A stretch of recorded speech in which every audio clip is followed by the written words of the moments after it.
بعد از رفتن ایدن آزار رقم 7 رو در ریال مادرید کی صاحب می شود؟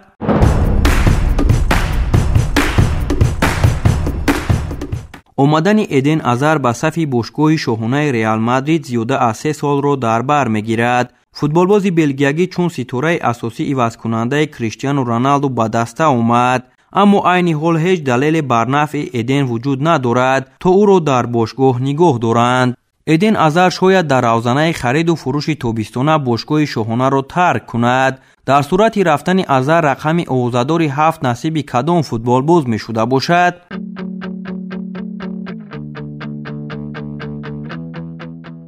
نامزدها برای به دست آوردن رقم 7 زیادند، از جمله وینیسیوس جونیور. از موسم سالهای 2021-2022 این فوتبالباز برزیلی بازی فانتاستیکی نشان می‌دهد.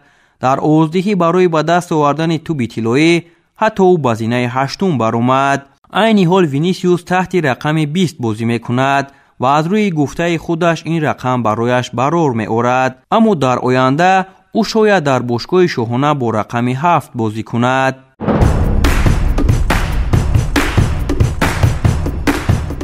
نامزد دیگر برای با دست آوردن رقم 7 فوتبالباز دیگری برزیلی رودریگو می باشد. مراتبه ای که در مسند ورزشی خود رودریگو رقم 7 را داشت این موسم سالهای 2020-2021 بود، زمانی که منتخب جوانان تا 23 ساله برزیلیا را معرفی میکرد. تکان ناگهانی در رشد مسند ورزشی رودریگو با دوران پیشتازی وینیسیوس راست آمد. در دوام 1.5 سال این بازیگران از روی ارزش تا به 130 میلیون یورو ارزش پیدا کردند. از این رو می توان گفت که رودریگو همچنین یکی از نامزدها برای گرفتن رقم 7 در ریال مادرید به حساب می رود. نفر دیگر که همه انتظاری به دسته شاهانه گزارش کردن او را داشتند کیلیان امباپه است.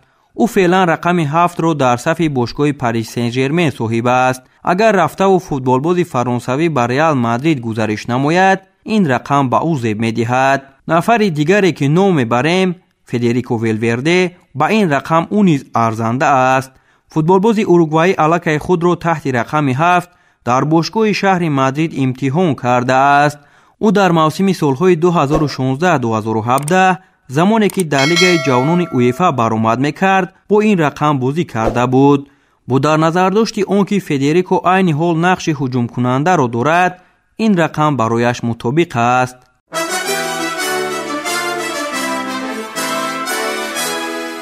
نفر دیگر جود بلینگهم گفته می شود. بازیگر دیگری که باشگاه شاهانه تلاش به دسته جلب کردنش را دارد در منتخب انگلیا با رقم 7 بازی کرده بود. اگر فوتبالباز انگلیس با ریال مادرید گزارش کند اون نیز یکی از ارزنده ها برای صاحب شدن این رقم می باشد.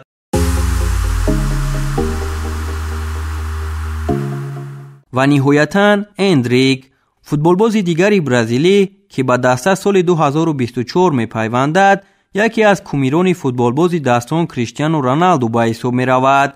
برزیلی نه یک بار و دو بار بلکه چندین مرتبه اظهار داشته بود که نفر دوست داشته او کریستیانو رونالدو می باشد. پس می توان گفت که اندریک نیز می تواند یکی از مدعیان برای صاحب شدن رقم 7 در باشگاه شاهانه باشد.